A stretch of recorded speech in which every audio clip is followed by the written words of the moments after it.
explore the problem solving. Unahin natin ang mean. What is mean? Mean is the most familiar measure calculated by adding up all the values and dividing by the numbers of values. Ito yung formula niya. Ito yung sinasabi niya na adding up all the values and dividing up number of values. Ito, sample mean, ito, sum of all values in the sample dataset. At itong pang-divide naman niya na n ay number of values in the sample dataset. Sabi dito, sum all of values divided by the total numbers of values. Let's try this sample dataset.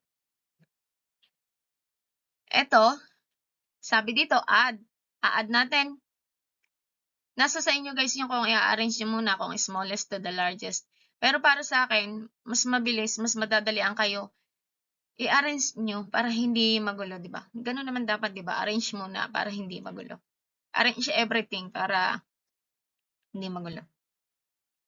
Eto, na-arrange na natin, kunwari. Tapos sabi dyan, sum all of the values. I-add natin yan, 3 plus 4, plus 5, plus 7, plus 8, plus 10, plus 13, plus 19, and plus 21 equals 90.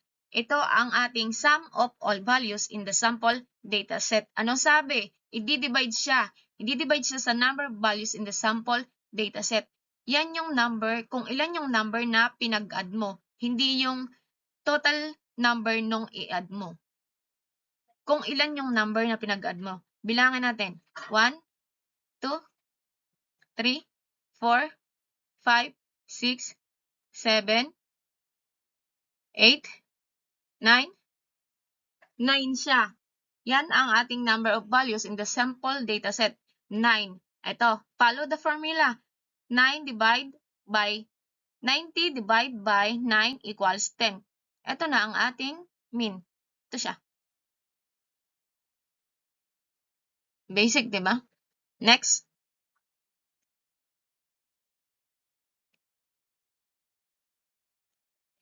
Median. What is median? Median is the middle value when the dataset is arranged in order from smallest to largest. It's not affected by extreme values or outliers unlike the mean. Ito yung sinasabi ko guys na mayroong method na kailangan mong i-arrange first yung sample data natin para makuha mo yung median dahil ang median ay nasa middle ng sample dataset. Kunwari nga, mekos-mekos na natin yan. Naka-arrange kasi ito eh. Mekos-mekos na natin. Ito na siya. Let's find the median. 1, 2, 3, 4.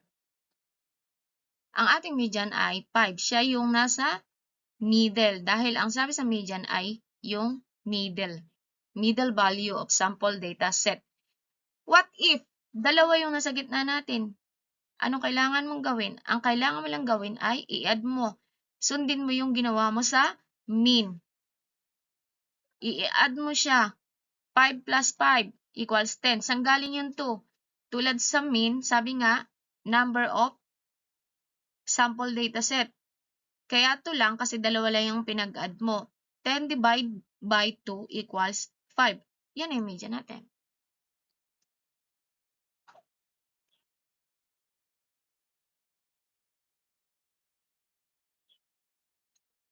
Mode. What is mode? Mode is the most frequent value in the dataset. Can be useful for categorical data such as colors, names, or brands. There can be more than one mode in a data set. Can be more than one mode. What is it? Unimodal, bimodal, trimodal, and multimodal. Let's try this sample data set. Let's find the mode. Sabi niya, most frequent value. Ano ba yung most frequent value? Or paulit-ulit mo nakikitang number or magkatulad or laging ginagamit or tama, laging nakikita dito. 22. Oh, eto na siya. Arrange ulit natin para maayos. Mas madaling masolusyonan. Mas madaling makita ang number na most frequent. Ito siya, 22. Ito ang ating mode. Wala siyang formula. Hindi siya katulad ng mean. Yan lang.